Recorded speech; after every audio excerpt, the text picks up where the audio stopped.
한 어머니가 혹독한 사춘기를 맞은 딸로 인하여 엄청난 마음의 고통을 겪고 있었습니다. 딸은 나쁜 친구들과 어울리면서 점점 어머니의 품 안에서 떠나가고 있었습니다. 어머니가 충고를 할 때마다 딸은 장담을 했습니다. 어머니 걱정하지 마세요. 저는 물들지 않습니다. 그러나 딸은 점점 나쁜 친구들의 나쁜 점을 닮아가고 있었습니다. 어느 날 어머니는 은쟁반에 썩은 사과 하나와 싱싱한 사과 3개를 담아 딸에게 가져왔습니다. 그것을 보고 딸이 엄마에게 말했습니다. 엄마, 썩은 사과 하나가 다른 사과를 다 썩게 할 텐데요. 그 말에 어머니가 딸에게 대답했습니다. 무슨 소리냐? 싱싱한 사과 하나가 썩은 사과 하나를 오히려 싱싱하게 만들 수도 있을 텐데. 일주일 후 어머니가 은쟁반의 사과를 딸에게 보여주었습니다. 그러나 사과는 모두 썩어 있었습니다. 사랑하는 딸아, 너도 이 사과와 같단다. 그제서야 딸은 자기의 잘못을 깨닫고 어머니에게 용서를 빌었습니다. 사람은 사회적 존재입니다. 그렇기 때문에 사람은 누구나 다른 사람과 더불어 살며 함께 어울리고 교제를 나누는데 어떤 사람과 교제하느냐가 그 인생에 큰 영향을 주게 됩니다. 사람들이 어울려 지내다 보면 서로의 인격 형성에 있어서 영향을 주기도 하고 또한 영향을 받기도 합니다. 좋은 사람과 사귀게 되면 유익이 있지만 나쁜 사람과 어울리면 타락하고 행실도 부패하게 됩니다. 사도 바울은 데살로니가 교회 성도들에게 그들의 바른 신앙의 삶을 위해서 믿음의 사람으로서 사귀어야 할 사람이 어떤 사람이고 또 사귀지 말아야 될 사람이 어떤 사람인가를 가르쳐주고 있습니다. 이 말씀은 오늘 우리 성산교회 성도들인 나에게 하나님이 주신 말씀입니다. 하나님께서 이 말씀을 오늘 우리에게 주신 것은 우리가 지금 사귀고 있고 교제하고 있는 사람이 누구인가를 한번 생각해 보라는 말씀입니다. 그리고 앞으로 사람을 사귀려고 할 때에는 이런 사람들이 있으면 조심하라는 말씀입니다. 우리의 믿음이 바로 서 있다 할지라도 믿음의 친구를 잘못 사귀게 되면 여러분들의 믿음은 바른 신앙의 길에서 떠나 하나님이 원치 않는 길로 갈 수밖에 없기 때문입니다. 하나님은 우리의 신앙의 말씀에서 떠나는 그런 잘못된 길로 가는 것을 원하지 않습니다. 신앙생활하면서 다른 사람에게 상처와 고통을 주는 그런 믿음의 사람이 되는 것도 원하지 않습니다. 그래서 오늘 말씀을 나에게 주신 겁니다. 여러분들이 앞으로의 신앙의 삶 속에서 우리 하나님이 원하시고 영광 받으시는 또 하나님의 은혜와 사랑과 복 받는 그런 신앙의 삶을 살아가기를 원한다면 이런 사람과는 교제하지 말라는 말입니다. 이런 신앙을 가지고 생활하는 사람과는 가까이 지내지 말라는 말입니다. 우리가 사회에서도 마찬가지입니다. 이런 사람을 친구로 사귀게 되면 그 사람의 앞길은 열려질 수가 없기 때문입니다. 지금 여러분들의 사회 친구들, 교회에서 교제하고 있는 그 사람들의 신앙의 상태가 어떤가 살펴보시고 만약 이런 사람과 교제하고 있다면 여러분들의 미래의 신앙의 삶을 위해서라도 오늘 하나님이 말씀한 대로 그들과 사귀지 말고 그로 하여금 여기 보면 부끄럽게 하라 그런 말을 합니다. 여기 사귀지 말라는 말은 교제하지 말라는 말이고 여기 부끄럽게 하라는 말은 부끄럽게 하는 목적이 뭐냐 하면은 수치를 주어서 돌아서서 회개하게 만들라 그 말입니다. 부끄럽게 하는 목적이 뭐냐면 그의 잘못된 신앙에서 돌아서서 바른 신앙의 사람이 되게 하기 위하여 그를 부끄럽게 하라는 겁니다. 그에게 창피를 주기 위해서 부끄럽게 하라는 말이 아닙니다. 그를 수렁에 빠뜨려 죽이기 위해서 부끄럽게 하라는 말이 아닙니다. 잘못된 신앙의 삶에서 돌아서서 하나님이 원하는 바른 신앙의 길로 걸어가게 하기 위해서 부끄럽게 하라 그 말입니다. 그러면 오늘 우리가 사귀지 말아야 될 사람이 누구냐? 교제하지 말아야 될 신앙인이 누구냐? 우리가 지목하여 부끄럽게 해서 그 잘못된 신앙의 삶에서 돌아서게 해야 될 신앙인이 누구냐? 오늘 사도 바울은 우리에게 가르쳐 줍니다. 바로 이런 사람입니다. 자, 우리 6절, 7절 한번 같이 읽겠습니다. 형제들아, 우리 주 예수 그리스도의 이름으로 너희를 명하노니 게으르게 행하고 우리에게서 받은 전통대로 행하지 아니하는 모든 형제에게서 떠나라. 어떻게 우리를 본받아야 할지를 너희가 스스로 아나니 우리가 너희 가운데서 어떻게 행하지 않았다? 무질서하게 행하지 아니했다라고 말합니다. 오늘 우리가 부끄럽게 하고 사귀지 말아야 될 사람이 누구냐 하면은 질서와 전통을 지키지 않는 신자라 그런 말입니다.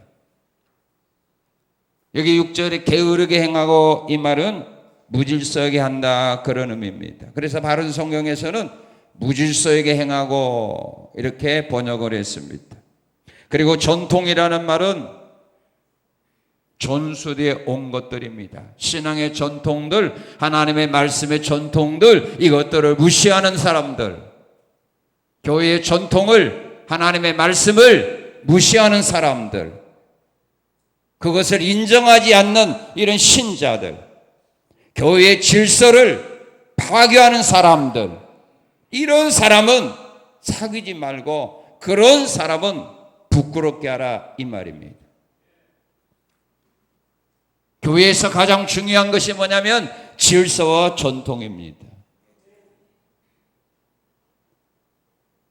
교회가 생명처럼 여겨야 될 것이 뭐냐면 질서와 전통입니다. 이걸 무시하는 사람은 신앙인이 아닙니다.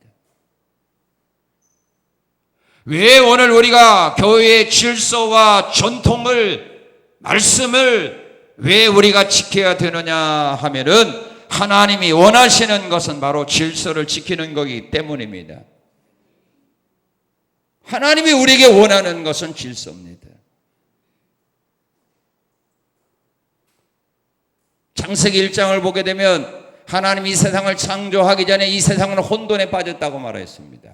이 세상은 흑암과 빛이 혼동이 된 상태에 있었습니다. 물과 땅이 혼돈 상태에 놓여 있었습니다. 무질서한 상태에 놓여있는 이 세상을 하나님이 말씀으로 질서를 잡은 겁니다. 그게 천지창조입니다.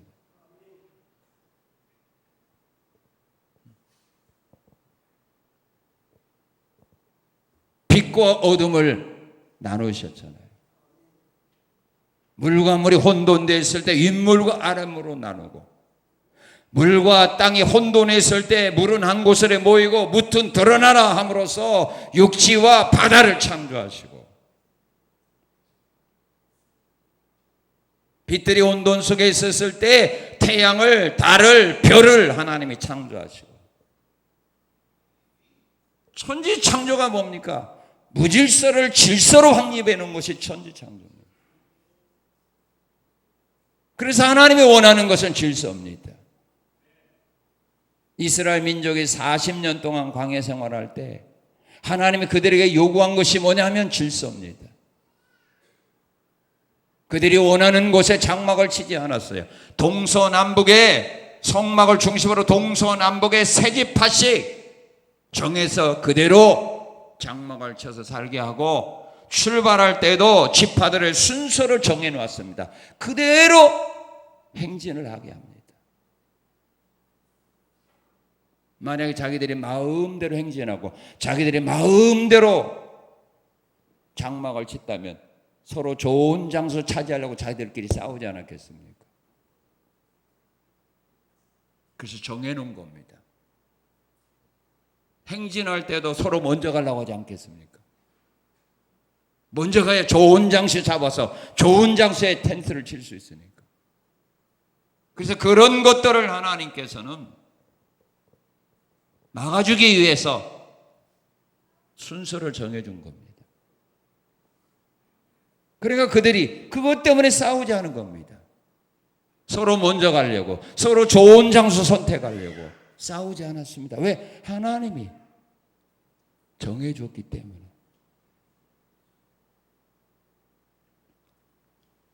고린도전서 14장 40절에서 하나님 말씀합니다. 모든 것을 품 있게 하고 질서 있게 하라. 믿습니까?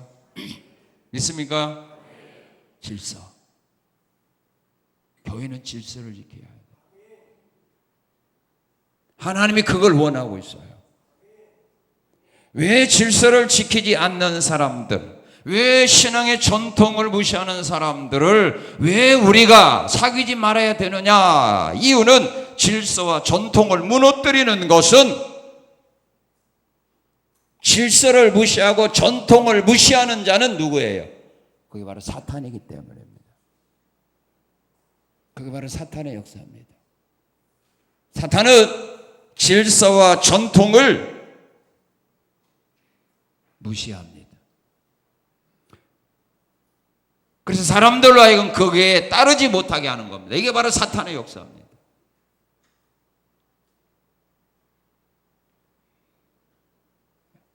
에덴 동산의 질서가 뭡니까? 에덴 동산의 법이 뭡니까? 뭐죠? 선악 안 따먹는 거. 그게 법이요 전통이요. 그렇게 나가는 것이 질서입니다. 그런데 사탄이 들어오자 그걸 무시하고 따먹게 하는 거 아닙니까?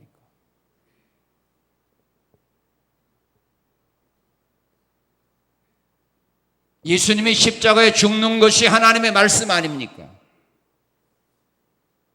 아니에요? 틀려요? 예수님이 십자가에 죽는 것이 하나님의 말씀이죠. 그래서 예수님이 하나님의 말씀하신 대로 십자가에 죽겠다고 말할 때 사단은 베드로를 통하여 예수님을 하여금 그 말씀에 순종하지 못하도록 방해한 거 아닙니까?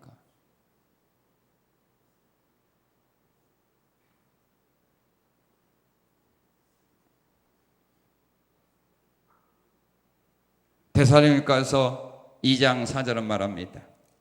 자, 우리 한번 읽어봅시다. 데살로니가 후서 2장 4절.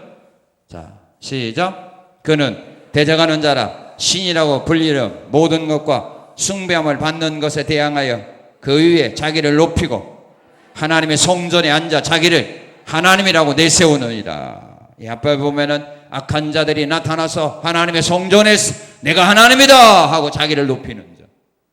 이게 바로 사탄의 역사예요. 교회의 질서와 전통이 뭡니까? 하나님이 하나님이지. 어떻게 하나님이 사람에게서 쫓겨나서 사람이 하나님이 될 수 있습니까?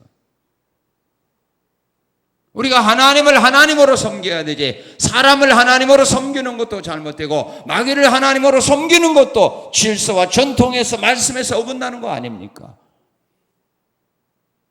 그런데 사단은 사람으로 하여금 하나님의 성전에 앉아서 내가 하나님이다, 이제 나를 섬겨라, 이렇게 말하는 거죠.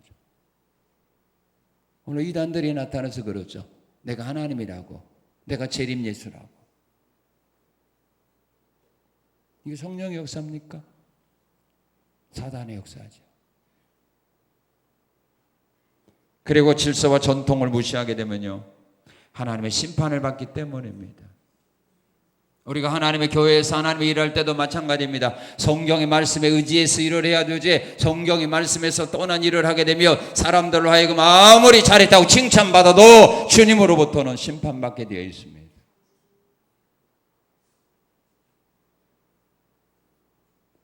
내가 좋아하는 것으로 하나님을 섬기면 안 됩니다. 하나님이 원하는 것을 섬겨야 됩니다. 레위기 10장 1절 2절에 보게 되면 제사장 나답과 아비후가 하나님이 명하지 않는 다른 벌로 하나님 앞에 분향할 때 하나님은 그들의 분향을 받은 것이 아니라 분향하는 그들에게 이 분향단에서 불이 나와서 그들을 태워 죽였어요. 이건 오늘 우리에게 뭘 의미하는 겁니까? 우리가 하나님 앞에요, 하나님 원하는 것으로 하나님을 섬겨야 되는 거지, 하나님 원치 않는 더 좋은 것으로 하나님을 섬겨도 하나님 그거 안 받아요. 기억해야 돼요. 하나님이 정한 것, 하나님 원하는 것으로 해야 되지, 그보다 더 좋은 거 원하지 않아요.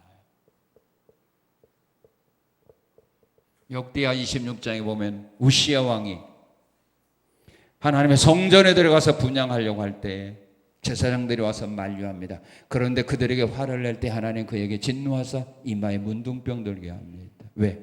왕은요, 성전에 들어가서 하나님께 분향할 수 있는 자격을 안 줬거든요. 하나님의 성전에서 분향할 수 있는 사람은 하나님의 말씀으로 정해놓았는데 누구예요? 제사장이죠. 그런데 왕이 그것을 무시하고 자기가 하나님의 성전에 가서 분향하려고 할 때, 그것을 만류할 때 듣지 아니하자 하나님은 그에게 진노한 겁니다. 그래서 오늘 우리에게 가장 중요한 것이 뭐냐? 질서와 전통이에요. 교회에서 가장 중요한 것이 뭐예요? 질서를 지키는 거예요. 내 마음에 안 들어도 지키는 거예요. 그것이 내가 사는 거예요. 그리고 하나님 원하는 대로 신앙생활을 하면 그것이 좋은 거예요. 그보다 더 잘하려고 더 좋은 것으로 섬기려고 하지 마세요. 그건 질서와 하나님의 말씀을 무시하는 거기 때문입니다. 그래서 믿음 좋은 사람이 누구냐? 말씀대로 순종하고 따르는 사람이에요. 그걸 자꾸 어기는 사람이 사람적으로 보서는 자기 할 말 한다고 해서 사람들은 존경하고 멋있다고 말하죠. 할 말 한다고. 할 말 하는 것이 좋은 거 아닌 거예요. 그게 죽는 길이에요. 그런 사람은 언제나 사탄의 미혹을 받을 수 있는 확률이 많은 사람이에요. 두 번째로 우리가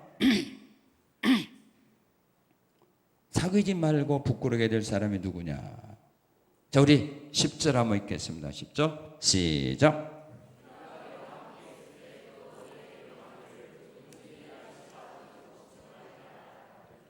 예, 누구를 사귀지 말아야 돼요? 일하기 싫어하는 사람들. 여러분, 일하기를 싫어합니까? 일하기를 좋아합니까? 하나님 말씀합니다. 일하기 싫어하는 사람들은 사귀지 말아라. 왜 일하기 싫어하는 사람을 사귀지 말아야 되느냐 하면은요, 일하기를 싫어하는 사람들의 삶이 뭐예요? 일하기 싫어하는 사람들의 삶 속에 나타나는 열매가 뭐예요? 일하기를 싫어하는 사람들은요, 잠언 10장 4절 5절에 보게 되면 부끄러움을 끼치는 사람이다, 이렇게 말합니다. 그래서 잠언 10장 4절 5절은 그런 말을 합니다. 손을 게으르게 놀리는 사람은 가난하게 되고 손이 부지런한 사람은 부하게 되느니라. 여름에 거두는 자는 지혜로운 아들이나 추수 때에 자는 사람은 부끄러움을 끼치는 아들이니라.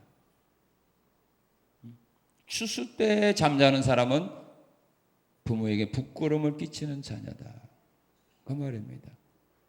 부모님을 받들어 열심히 추수하고 있는데 아들이라는 자가 밤에서 집에서 잠이나 자고 있다면 그 아들이 부끄러움을 끼친다, 이 말이에요.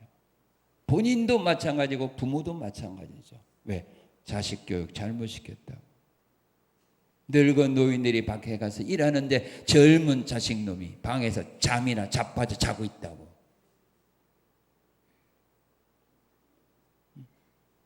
김장을 하기 위해 시어머니 친구들이 와서 열심으로 김장을 버무리고 있는데 며느리가 방에서 잠자고 있다. 며느리 어때요? 시어머니나 자기 모두에게 부끄러움을 끼치는 자녀다. 게으른 사람, 일하기를 싫어하는 사람은 사람들에게 부끄러움만 끼쳐요. 부모에게 부끄러움을 끼치는 자녀가 돼요. 그리고 일하기 싫어하는 사람은 다른 사람에게 피해만 줄 뿐입니다. 그래서 잠언 10장 26절은 말합니다. 게으른 자는 그 부리는 사람에게 마치 이에 식초 같고 눈에 연기 같으니라. 열심히 일하는데 연기 피워보세요. 일 제대로 못 하잖아요. 게으른 사람은 남에게 일을 맡아가지고 그 약속 날짜에 제대로 납품하지 아니함으로 말미암아 자기에게 일 맡긴 사람으로 하여금 일하지 못하게 함으로 얼마나 많은 피해와 얼마나 많은 고통을 줍니까? 게으른 사람은 다른 사람에게 유익을 주지 못하고 날마다 피해만 주고 살아갑니다.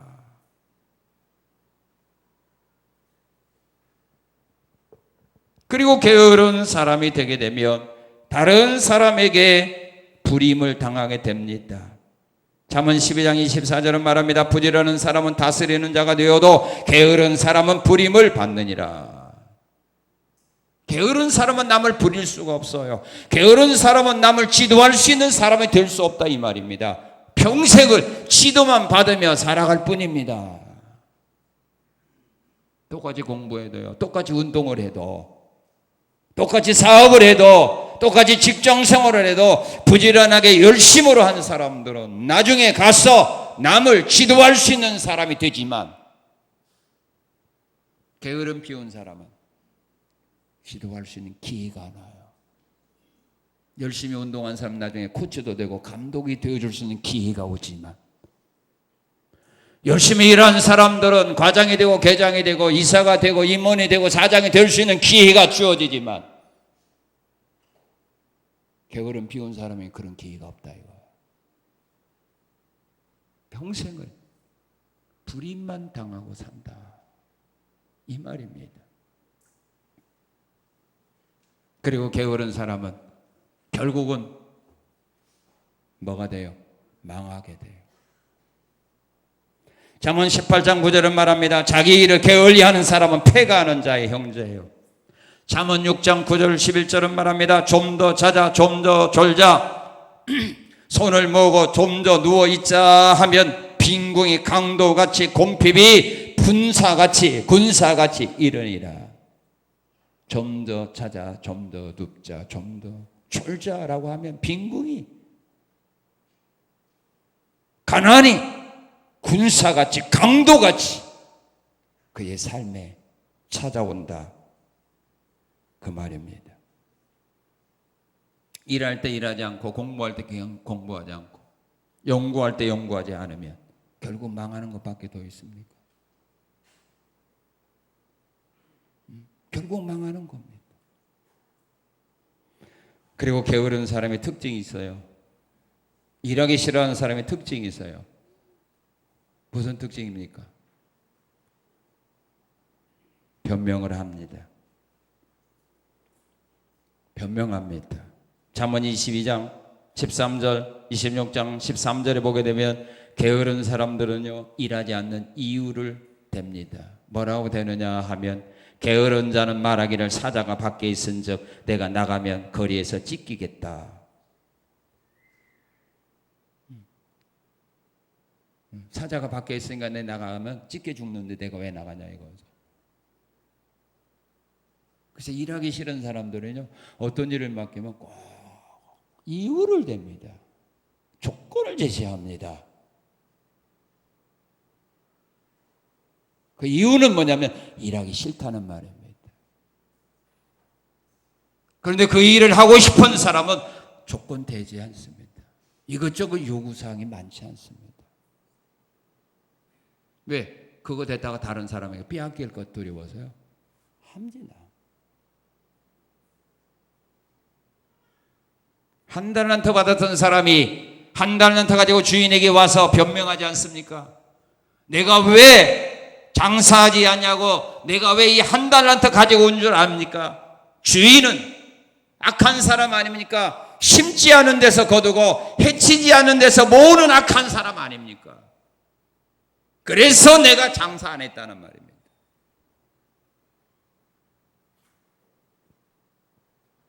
일하기 싫어하는 사람들 다 이유가 있습니다. 그런데 우리 하나님이요, 변명하는 사람 변명 하나님이 들어준 일이 없어요. 여러분 괜히 변명하려고 들어놓지 마세요. 그 일하기 싫은 사람이에요. 그래서 그런 사람은요, 그들이 요구하는 거 하나 들어주면 다음에 일하다가 또 어려운 일이 있으면 뭐예요? 또 요구해요. 습관이 돼버립니다. 주면 감사합니다 하고 할 거야 합니다. 어차피 내가 할 거라면. 그런 마음을 가져야 됩니다. 그래야 여러분들이 하나님과 사람들에게도 인정받는 사람이 됩니다. 여러분 위에 있는 사람 밑에 있는 사람이 어떤 일 시키면 자꾸 변명이나 하고 자꾸 요구사항만 해보세요. 같이 일하고 싶습니까? 중요한 일이 있을 때 그에게 일 맡기고 싶습니까? 없어요. 그런 사람은 가까이 두지 않아요. 게으른 사람이요, 일하기 싫어해서 그러는 거예요.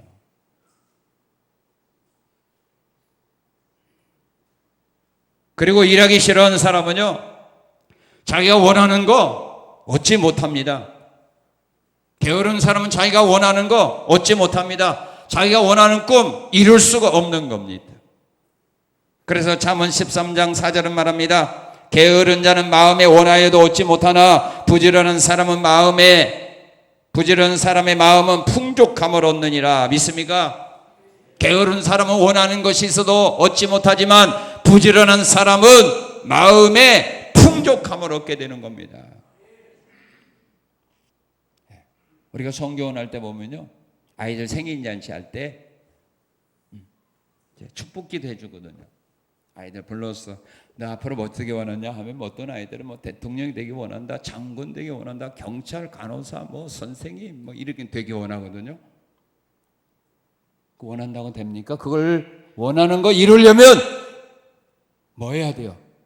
열심히 공부하고 열심히 그가 원하는 꿈을 이루기 위해서 노력해야 될 거 아닙니까? 노력하지 아니하는데 그들이 원하는 사람이 될 수 없잖아요. 그들이 원하는 장군이 될 수 없고, 그들이 원하는 간호사, 의사가 될 수 없고, 그들이 원하는 교사 될 수 없죠. 그 꿈을 이루기 원한다면 열심히, 다른 사람보다 더 열심히, 더 배나 열심히 노력해야 될 거 아닙니까? 미련한 다사천어, 그들이 원하는 왜 신랑과 왜 혼인잔치를 이루지 못했습니까? 신랑이 왔는데도 왜 신랑과 함께 혼인을 하지 못했습니까? 기름을 준비하지 않았기 때문 아닙니까? 그러나 그걸 준비했던 사람은 원하는 예식을 한 거 아닙니까? 꿈만 있다고 이루어지는 거 아닙니다. 그 꿈을 이루기 위해서는 우리가 더 배나 노력을 해야, 일을 해야만 이루는 거지. 게으른 사람은 원하는 거 이룰 수 없습니다. 그리고 게으른 사람은요, 일하기 싫어하는 사람은 받은 것을 누리지 못하고 빼앗기게 됩니다. 한 달란트 받았던 사람 그거 누리지 못하고 빼앗기고 말았습니다. 일하기 싫었기 때문입니다. 그걸 가지고 그가 열심으로 일했더라면 그 한 달란트 주인에게 빼앗기지 않았습니다. 만약에 일하다가 실패했어도, 일하다가 손해봤을지라도 그 한 달란트 빼앗기지 않았습니다. 일하지 아니하는 사람은 결국 빼앗깁니다.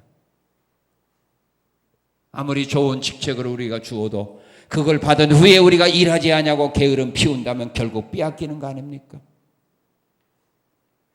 내가 1등을 했을지라도 그 후부터 그가 열심으로 공부하지 않는다면 결국 그거 빼앗기는 거 아닙니까? 일하기 싫어하는 사람은 주신 거 누리지 못합니다. 결국 나보다 더 부지런한 사람에게, 나보다 더 열심히 노력하는 사람에게 결국은 그 자리에 빼앗기고 맙니다. 그래서 오늘 하나님은 말하는 겁니다. 일하기 싫어하는 사람들과 너희들 사귀지 말아라. 사귀면 너희의 앞날이 어둡다는 말입니다. 지금 현재 누리고 있는 거 누리지 못하고 다 빼앗긴다는 말입니다. 자, 그리고 세 번째로 우리가 사귀지 말고 부끄러게 해야 될 사람이 누구냐? 자, 우리 10절, 11절 한번 같이 읽겠습니다. 시작. 다시요. 시작.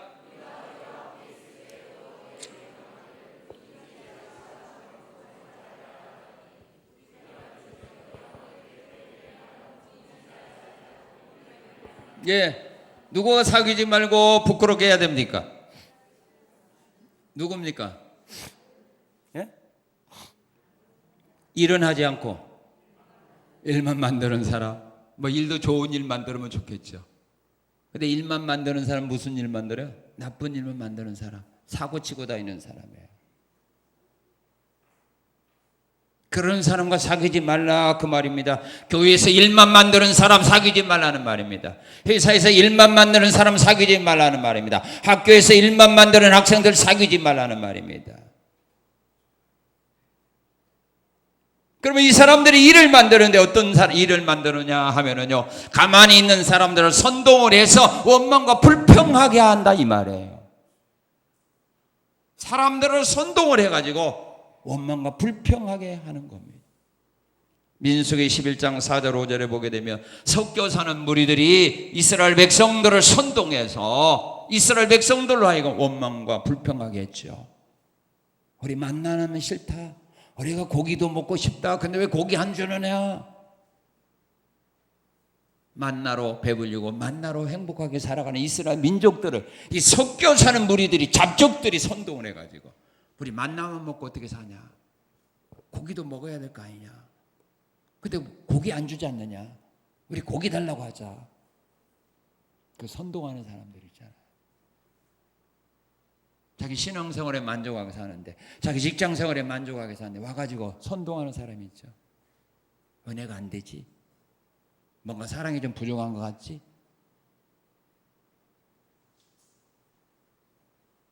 그래서 원망 불평하는 사람 만드는 사람, 이런 선동하는 자들, 그런 일하는 사람 사귀지 말라요.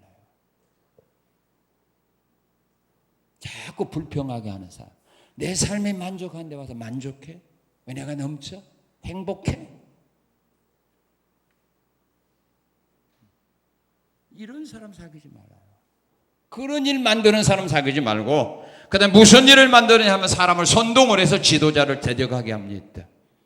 민수기 16장이면 고라와 나단 자손들이 선동을 해서 모세를 대적하게 했죠.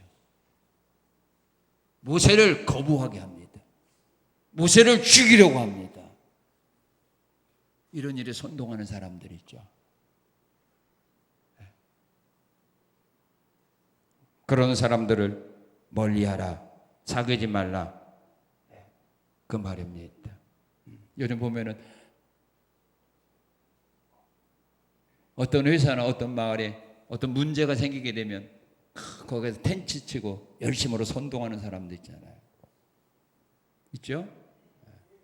그런 사람 되지 말라 이거예요. 그런 사람 친구를 사귀지 말라 이 말이에요. 그런 나쁜 일 만드는 사람 되지 말라 이거예요. 세상 사람들은 그들을 어떻게 볼 줄 몰라, 볼지 몰라도 우리 하나님은 그 사람들을 옳게 보지 않는다 이 말이에요. 그들이 가는 곳곳마다 좋은 일이 일어나지 않잖아요. 이스라엘 민족들이 이들의 선동에 그들에 따라서 그들이 원망하고 불평하고 모세를 대적하다가 그들에게 주어진 복이 뭡니까? 하나님의 진노와 심판입니다.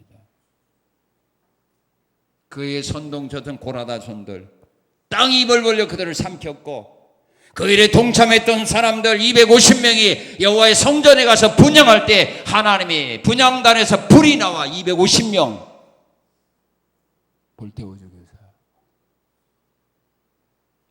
지금도 마찬가지인 겁니다. 그렇게 우리를 불태워 죽이지 않아도 우리가 하나님 앞에 그런 죄를 범하고 있다는 것은 사실입니다. 그 죄가 하나님의 나 사이에 가로막는 방해 역할을 하는 것, 장애물이 되는 겁니다. 그렇기 때문에 우리가 하나님 앞에 구하여도 응답받지 못하고 하나님의 은혜와 사랑과 복이 내 삶 속에 미치지 못하는 삶을 살아가는 겁니다. 이런 죄악들이 쌓여지는 겁니다. 그리고 일하지 않고 일만 만드는 사람은 무슨 일을 만드느냐면요, 잠언 16장 28절에 보게 되면요, 친한 것을 이간만 시키고 다닙니다. 사람과 사이를 이간시킵니다. 갈라디아 4장 8절 17절에 보게 되면 이단이 갈라디아 교회에 들어오자 이 갈라디아 교인들에게 이단들이 한 일이 뭐냐면 성도와 바울 사이를 이간시키는 일을 합니다. 바로 이런 일만 만드는 사람들이에요. 이간시키는 거예요. 그리고 남의 비밀을 누설만 합니다. 그러니까 그 비밀을 덮어주게 되면 조용히 끝날 일인데도 그런 비밀을 폭로하게 됨으로 말미암아 교회를 혼란에 빠뜨리는 거 아닙니까? 우리 예수님 뭐라고 말했습니까? 남이 잘못한 것이 있으면 뭐라고 말했습니까? 폭로하라고 하지 않았지 않습니까? 먼저 찾아가서 너희가 먼저 권면하라. 그래도 듣지 않으면 증인과 같이 찾아가서 권면하라. 그래도 듣지 않으면 교회로 하여금 권면하게 하라. 그래도 듣지 않으면 교회에서 쫓아버려라. 그러게 되면 교회에 문제가 안 생겨요. 무슨 사건이 있는지 모르다니 당사자만 알고 끝나버리면 교회가 잠잠한데 그 일을 폭로시켜버리니까 교회가 혼란에 빠지고 마는 거예요. 이런 일 만들지 말라는 거죠. 남의 잘못한 허물과 남의 잘못한 것을 보았을지라도 나만 입 다물으면 되는데 그걸 폭로하고 다니기 때문에 하나님의 교회가 혼란에 빠지고 수많은 성도들이 시험과 상처를 받게 되고 그들이 상처받아 다시 세상으로 나가 무너지는 거 아닙니까? 그런 일 만들지 말라는 거예요. 내가 이 말을 함으로 말미암아 하나님의 영광이 가려워지고 교회에 덕을 세우지 않는 일이고 성도들에게 상처와 성도들의 신앙에 장애물이 될 것 같아 말하지 말라요. 왜? 하나님이 아시잖아요. 그걸 나보고 말하라고 내 눈에 보이진 거 아니지 않습니까? 기도하라고 한 거지. 함이 아버지의 실수를 보고 폭로한 결과 함이 받은 복이 뭡니까? 복입니까? 저주지. 지금도 마찬가지입니다. 비밀을 누설하는 그런 일 만들지 말라 이 말이에요. 오늘 교회가 세상 사람들이 짓밟히는 이유가 뭡니까? 교인들 스스로 교회의 나쁜 것들을 세상에 폭로하기 때문 아닙니까? 그런 자들을 향하여 하나님이 공의를 위하여 일했다고 칭찬해 주겠습니까? 그들보다 하나님이 더 교회를 사랑하는데 그것 때문에 전도기를 맡기고 있잖아요. 그런 사람들 때문에 교회가 세상 사람들에게 지탄받고 비난받고 욕먹고 있잖아요.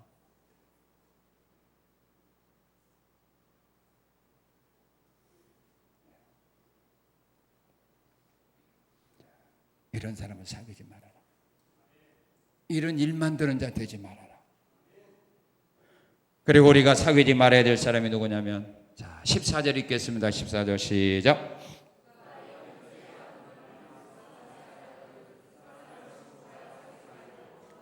누가 이 편지한 우리말을 순종하지 아니하거든 하나님의 말씀에 순종하기 싫어하는 사람입니다. 하나님의 말씀에 순종하기 싫어하는 사람을 사귀지 마라 이 말입니다. 왜냐하면 하나님 말씀에 순종하기를 싫어하는 사람들은요 불순종하는 사람이 옳다라고 인정하기 때문입니다.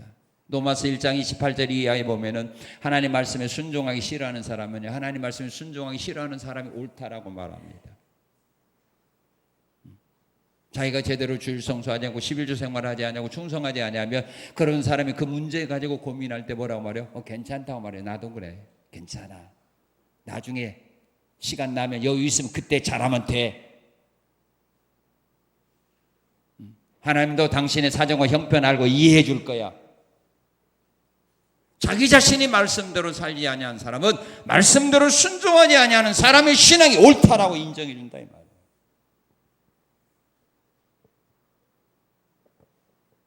그리고 그 사람들은 결국은 하나님으로부터 버림을 당하고 맙니다. 10명의 정탐꾼들 결국 하나님께 버림당하고 말았습니다. 10명의 정탐꾼들의 말을 듣고 나갔던 이스라엘 백성들 하나님께 버림받아서 결국은 광야에서 생활하다가 죽임을 당하고 맙니다. 그리고 결국은 하나님의 심판을 받아 멸망을 당하게 됩니다.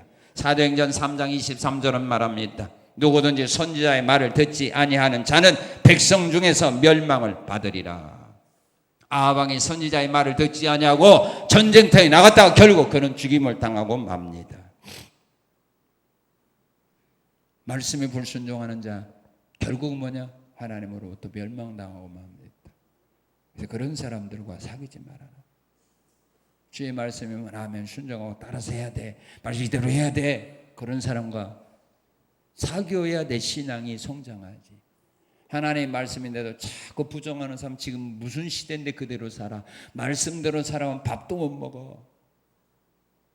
이런 사람과는 사귀지 말아라.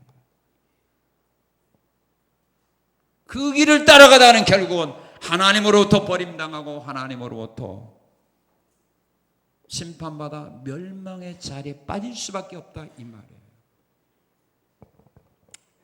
자, 그렇다면 믿음의 사람들이 사귀지 말고 부끄러게 될 사람들에게 그러면 우리가 그냥 외면하면 안 되죠. 그들에게 그래도 그들이 우리의 같은 믿음의 형제들이니까 베풀어줘야 될 은혜가 있어요. 교제는 안 하지만 그래도 우리가 그들에게 베풀어줘야 될 은혜가 있는데 어떤 은혜를 베풀어줘야 되느냐 하면 우리 13절을 같이 한번 읽겠습니다. 형제들아 너희는 선을 행하다가 뭐 하지 말아라? 낙심하지 말아라. 교제는 하지 않아도 선을 행해줘라. 돌아올 수 있도록 선을 행해줘라. 기도해줘라. 그러면서 실망하지 말아라. 그리고 15절 그러나 뭐같이 생각을 말하라? 원수같이 생각을 말하라. 왜? 원수같이 생각을 하게 되면 그들의 잘못된 자리에서 우리가 끌어낼 생각을 안 하거든요. 관심을 갖지 않 하거든요. 교제는 안 하지만 원수같이 생각은 하지 말아라. 자, 그리고 12절 15절 말하죠.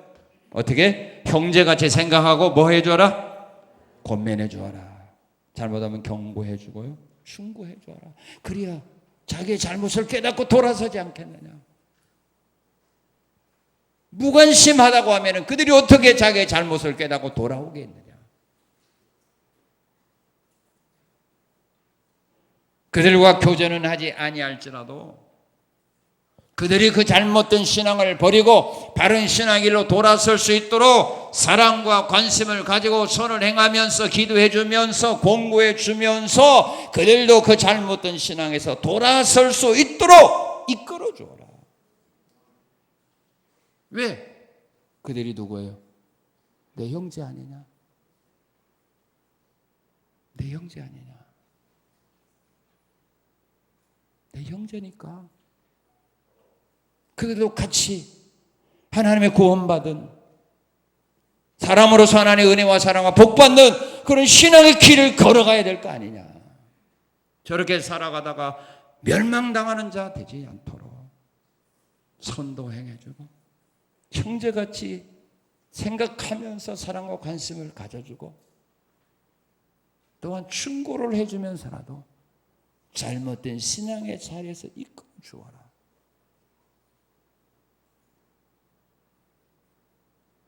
오늘 우리가 사귀어야 될 사람이 누군가? 아니 오늘 내가 어떤 사람이 되어 있는가? 혹시 질서와 전통을 무시하는 자는 아닌가? 일하기를 싫어하는 사람은 아닌가? 오히려 일만 만들고 있는 사람은 아닌가? 하나님의 말씀에 불순종하며 신앙생활하고 있는 사람은 아닌가? 내 자신을 한번 돌아보면서 이런 내 자신이라면 우리가 이 길에서 돌아서야 될 것이고 또한 내가 이런 사람을 좋아하고 있다면 내 신앙을 위해서라도 내 영혼을 위해서라도 우리의 삶을 가정 자선을 위해서라도 이 자리에서 돌아설 수 있는, 그래서 하나님이 준비하신 은혜와 사랑과 복을 받아 누리고 빼앗기지 않고, 또 여러분들이 원하는 그 아름다운 꿈과 소원을 하나님의 은혜와 사랑과 도우심 속에서 이루는, 모든 사람들이 부러워하고 모든 사람들이 여러분들을 칭찬해 줄 수 있는 그 아름다운 신앙의 삶의 길을 향하여 힘차게 앞으로 전진해 나가는 귀한 하나님의 종들이 되시기를 주님의 이름으로 축원합니다. 고마우신 하나님 감사합니다. 오늘 사귀지 말아야 될 사람